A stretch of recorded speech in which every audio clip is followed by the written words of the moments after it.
ఏం తెలుగు చదువుకున్న వాళ్ళు కలెక్టర్లు కాలేదా? తెలుగు చదువుకున్న వాళ్ళకి పెద్ద పెద్ద పొజిషన్లో లేరా? తెలుగు వాళ్ళు ఈరోజు ఢిల్లీలోని పెద్ద పెద్ద పొజిషన్స్ లో లేరా అధ్యక్ష?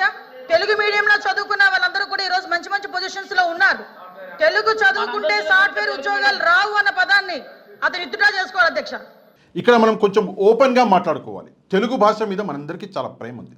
కాకపోతే వంగలపూడి అనిత గారు ఇప్పుడు తెలుగు మీడియంలో చదువుకొని కలెక్టర్ అయి ఉన్నత స్థాయిలోకి వెళ్ళినటువంటి వ్యక్తులు చాలామంది ఉన్నారు అని చెప్పేసి ఒక మాట అన్నారు. ఆ కలెక్టర్ అయి ఉన్నత స్థాయికి వెళ్ళినటువంటి వ్యక్తి ఎవరు? ఈ ప్రశ్నకి వంగలపూడి అనిత గారు సమాధానం చెప్పాలి. ఆ వ్యక్తి పేరు చెప్పాలి. ఎందుకంటే ఇప్పుడు స్క్రీన్స్ మీద మీకు క్వశ్చన్ పేపర్ కనిపిస్తుంది.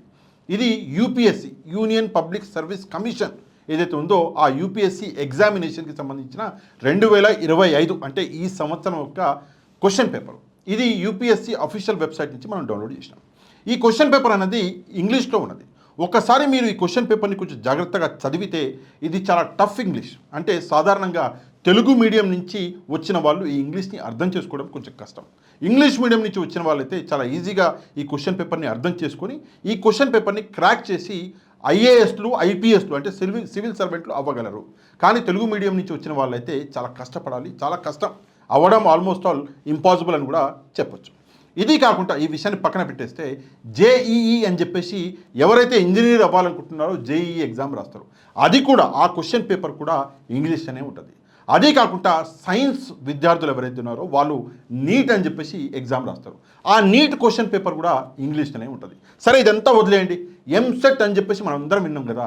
ఎంసెట్ క్వశ్చన్ పేపర్ కూడా ఈరోజు ఇంగ్లీష్లోనే ఉంటున్నది. మరి అట్లాంటప్పుడు విద్యార్థులు ఇంగ్లీష్ మీడియంలో చదువుకొని ఈ క్వశ్చన్ పేపర్లన్నింటినీ క్రాక్ చేసి వాళ్ళు మంచి భవిష్యత్తుకు వెళ్ళడం అనేది వంగలపూడి అనిత గారికి, టీడీపీకి, జనసేనకి, కూటమికి ఇష్టం లేదా?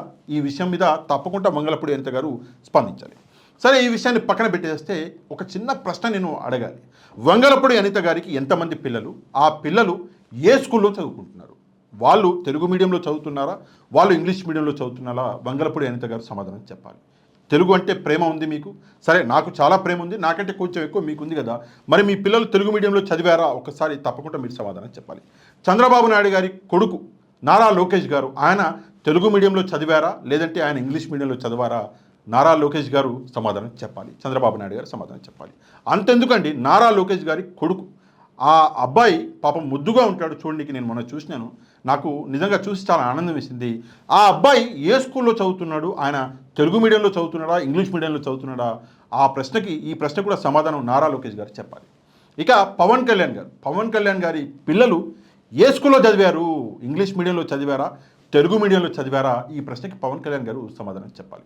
అంటే మీ పిల్లలేమో ఇంగ్లీష్ మీడియం స్కూళ్ళలో చదవాలి, వాళ్ళు ఇట్లాంటి టఫ్ ఎగ్జామ్లు అంటే యూపీఎస్సీ లాంటి టఫ్ ఎగ్జామ్లు వాళ్ళు క్రాక్ చేసి పెద్ద పెద్ద పొజిషన్లకు వెళ్ళాలి. కానీ పేదవాడి పిల్లలు మాత్రం తెలుగు మీడియంలోనే చదవాలి, వాళ్ళు ఇంగ్లీష్ వైపు వెళ్ళకూడదు. వెళ్తే వాళ్ళ నాలెడ్జ్ పెరుగుతుంది, వాళ్ళు పెద్ద స్థాయికి వెళ్ళి రేపు పొద్దున మా పార్టీలకి ఓట్లు వేరు అని చెప్పేసి మీరు ఆలోచిస్తున్నారా? ఇంత చిన్న ఆలోచన మీద ఉందా? ఒకసారి సమాధానం చెప్పాలి. ఇక చివరిగా ఒక చిన్న మాట చెప్పాలి.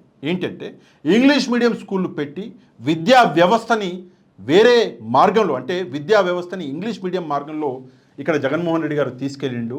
మా స్కూళ్ళన్నీ మూతబడుతున్నాయి అని చెప్పేసి మీ పార్టీకి చెందినటువంటి కొన్ని పెద్ద స్కూళ్ళు, ఉదాహరణకి నారాయణ గారు లాంటి స్కూళ్ళు మొత్తానికి మూతబడే పొజిషన్కి వచ్చినాయి. అందుకే ఇంగ్లీష్ మీడియాన్ని మొత్తం ఒక్కొక్క ఇటుక పీకేసి ఇంగ్లీష్ మీడియమే లేకుండా చేస్తే మళ్ళీ మా స్కూళ్ళు నిండుతాయి అని చెప్పేసి మీరు అట్లేమన్నా ఆశపడుతున్నారా? తప్పకుండా దీనికి కూడా సమాధానం చెప్పాలి. సింపుల్గా మీ పిల్లలు పెద్దోళ్ళు అవ్వాలి, మీ పిల్లలు గొప్పోళ్ళు అవ్వాలి, మీ పిల్లలు ఇంగ్లీష్ మీడియంలో చదువుకోవాలి, మీ పిల్లలు పెద్ద పెద్ద యూనివర్సిటీల్లో చదువుకోవాలి. మా పిల్లలు పేదవాళ్ళ పిల్లలు ఎప్పుడు కూడా చదువుకి దూరంగా ఉండాలి, ఇంగ్లీష్ మీడియంకి దూరంగా ఉండాలి అని చెప్పేసి మీ ఆలోచన ఏదైతే ఉందో ఈ ఆలోచనకి మరి మీరు ఏం సమాధానం చెప్తారు?